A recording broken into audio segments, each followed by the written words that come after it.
నిజాం నియంతృత్వంపై సామాన్యుడు సాయుధ పోరాటంతో సాధించుకున్న విజయం ఈరోజు మనం అనుభవిస్తున్న ప్రజాస్వామ్యం. ప్రపంచ ఉద్యమాల చరిత్రలో సువర్ణ అక్షరాలతో లిఖించదగ్గ ఘనత తెలంగాణ సాయుధ పోరాటానిది. 1948 సెప్టెంబర్ 17 ఈ పోరాటంలో ప్రజలు విజయం సాధించి స్వేచ్ఛా పతాకను ఎగరవేసిన రోజు. ఈ గడ్డపై రాచరికానికి గోరీ కట్టి ప్రజాపాలనకు హారతి పట్టిన రోజు సెప్టెంబర్ 17. అందుకే ఇది ప్రజాపాలన దినోత్సవం. రాష్ట్ర ప్రజలందరికీ ప్రజాపాలన దినోత్సవ శుభాకాంక్షలు తెలియజేస్తున్నా. స్వేచ్ఛ మన జీవన విధానం. ఈ స్వేచ్ఛ సాధన కోసం ప్రాణ త్యాగాలు సైతం వెనకాడని జాతి మనది. దీనికి చరిత్రనే సాక్ష్యం.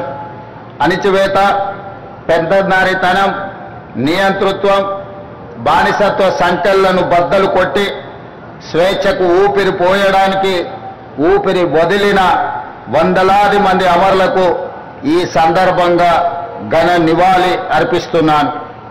సెప్టెంబర్ 17, 1948 తెలంగాణ చరిత్రలో ఒక మైలురాయి.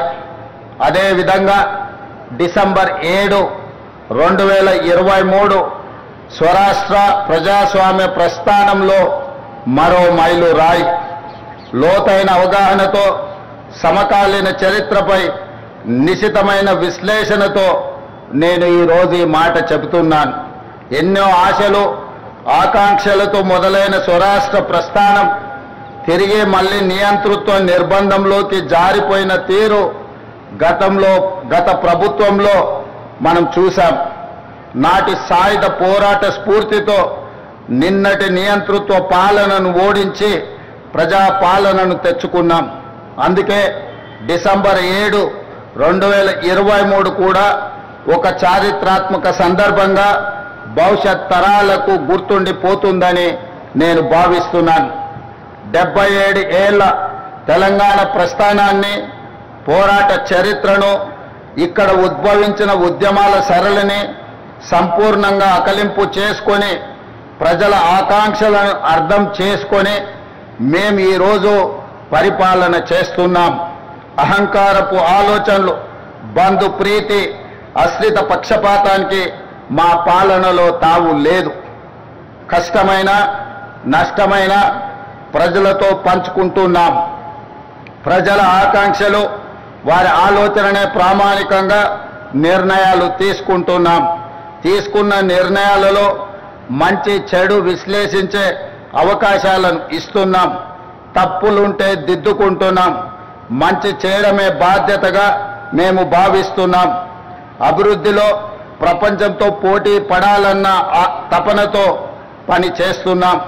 ప్రతి పేదవాడి ముఖంలో ఆనందమే లక్ష్యంగా సంక్షేమ పథకాలను, సంక్షేమ చరిత్రను తిరగరాస్తున్నాం. 7 దశాబ్దాలుగా తెలంగాణ ఆశిస్తున్న స్వేచ్ఛ, సామాజిక న్యాయం, సమాన అవకాశాలు మా ప్రభుత్వ ప్రాథమిక ఎజెండా. ఏ సామాజిక లక్ష్యాల కోసం తెలంగాణ తపించిందో, ఏ సమానత్వ సాధన కోసం మన గడ్డపై ఉద్యమాలు జరిగాయో, ఈ పవిత్ర లక్ష్య సాధననే మా ప్రాధాన్యత.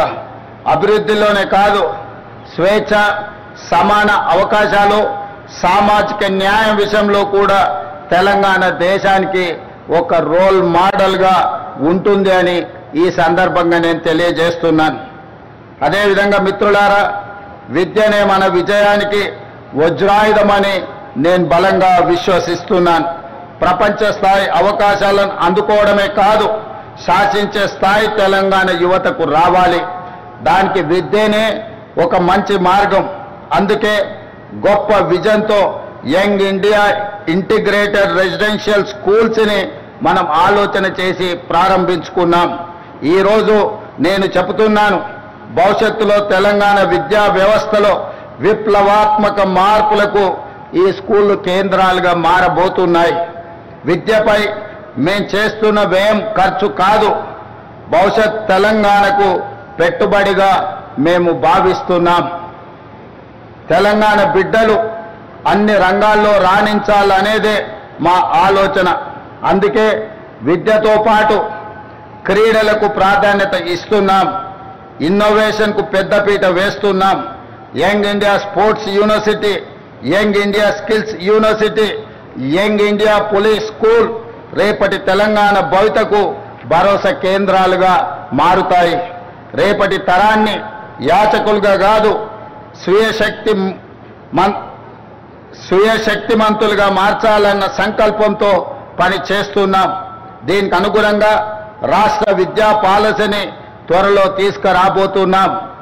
ఈనాడు తెలంగాణ రాష్ట్రంలో తెలంగాణ ఎడ్యుకేషన్ పాలసీని తీసుకురావడానికి ఒక కమిటీని నియమించి తెలంగాణ భవిష్యత్ అవసరాలను అదేవిధంగా ప్రపంచ చిత్రపటంలో తెలంగాణ యువత యొక్క ప్రాధాన్యత పెంచడానికి ఈరోజు మా ప్రభుత్వం లక్ష్యంగా పనిచేస్తుంది. మిత్రులారా, మీకందరికీ తెలుసు, భూమి కోసం, భుక్తి కోసం, వ్యక్తి చాకిరి విముక్తి కోసం చాకలి ఐలమ్మ, మల్లు స్వరాజ్యం, ఆరుట్ల కమలాదేవి వంటి తెలంగాణ వీర వనితలు పోరాటంలో ముందుండి నాయకత్వ పటిమను చాటారు.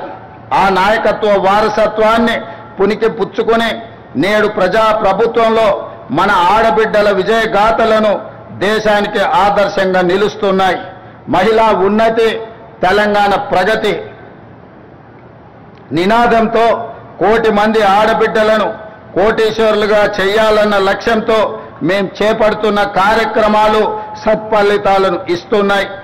ఇందిరా మహిళా శక్తి పాలసీలో భాగంగా నారాయణపేట జిల్లాలో మహిళా సమైక్య ఆధ్వర్యంలో ఏర్పాటు చేసిన పెట్రోల్ బంకు ద్వారా 6 నెలల్లో 15,50,000 రూపాయల లాభం ఆర్జించి అవకాశం ఇస్తే అద్భుతాలు చేయగలరని మా ఆడబిడ్డలు ఈనాడు నిరూపించడం జరిగింది. డ్వాక్రా మహిళా సంఘాలు ఉత్పత్తులను విక్రయించేందుకు ప్రత్యేకంగా ఏర్పాటు చేసిన ఖమ్మం మహిళా మార్ట్ విజయవంతంగా నడుస్తుంది. రాష్ట్రంలో మరికొన్ని మహిళా మార్టులను ఏర్పాటు చేయాలని మా ప్రభుత్వం ఆలోచన చేస్తున్నది. అదేవిధంగా మిత్రులారా, ఆహార ధాన్యాల కొరత నుండి ఆహార సమృద్ధి సాధన వరకు ఈ దేశంలో వ్యవసాయ రంగానికి ప్రాధాన్యత ఇచ్చి రైతును రాజును చేసిన చరిత్ర కాంగ్రెస్ ప్రభుత్వాలది. హరిత విప్లవం నుండి ఉచిత విద్యుత్తు వరకు, రుణమాఫీ నుండి రైతు భరోసా వరకు రైతుల కోసం మనం రూపొందించిన సంక్షేమ పథకాలు ఎప్పటికప్పుడు కొత్త చరిత్రను సృష్టిస్తున్నాయి. ఆ వారసత్వాన్ని ప్రజా ప్రభుత్వం కూడా మరింత గొప్పగా కొనసాగిస్తుంది. రాష్ట్రంలో 25,35,000 మంది రైతులకు 20,616 కోట్ల రూపాయల రైతు రుణమాఫీ చేసి రుణ విముక్తులను చేసిన రాష్ట్రము దేశంలోనే తెలంగాణ మొట్టమొదటిది. మాఫీ దేశంలో ఏ రాష్ట్రం చేయని విధంగా రైతులను ఆదుకునే ప్రయత్నం మా ప్రభుత్వం చేస్తున్నది. ఇందిరమ్మ రైతు భరోసా కింద 9 రోజుల్లో 9,000 కోట్ల రూపాయలు రైతుల ఖాతాలో వేసి పెట్టుబడికి భరోసా ఇచ్చాం. ఆర్థిక పరిస్థితి సహకరించకపోయినా రైతుల సంక్షేమ విషయంలో రాజీ పడలేదు. కేవలం ఏడాది కాలంలో 1,04,000 కోట్ల రూపాయల రైతు ప్రయోజనాలపై ఖర్చు చేసిన ప్రభుత్వం ఈ దేశంలో మరొకటి లేదు. 7,178 కొనుగోలు కేంద్రాలను ఏర్పాటు చేసి రైతుల వద్ద చివరి గింజ వరకు ధాన్యం కొంటున్నాం. ధాన్యం కొనుగోలు చేసిన 48 గంటల్లోనే రైతుల ఖాతాలో జమ చేస్తున్నాం. సన్నాలకు క్వింటాల్కు 500 రూపాయల బోనస్ ఇస్తున్నాం. రాష్ట్రంలో 29 లక్షల వ్యవసాయ మోటార్లకు 24 గంటల ఉచిత విద్యుత్తు అందిస్తున్నాం. దీనికోసం రాష్ట్ర ప్రభుత్వం 16,691 కోట్ల రూపాయల సబ్సిడీని విద్యుత్ సంస్థలకు చెల్లిస్తున్నాం.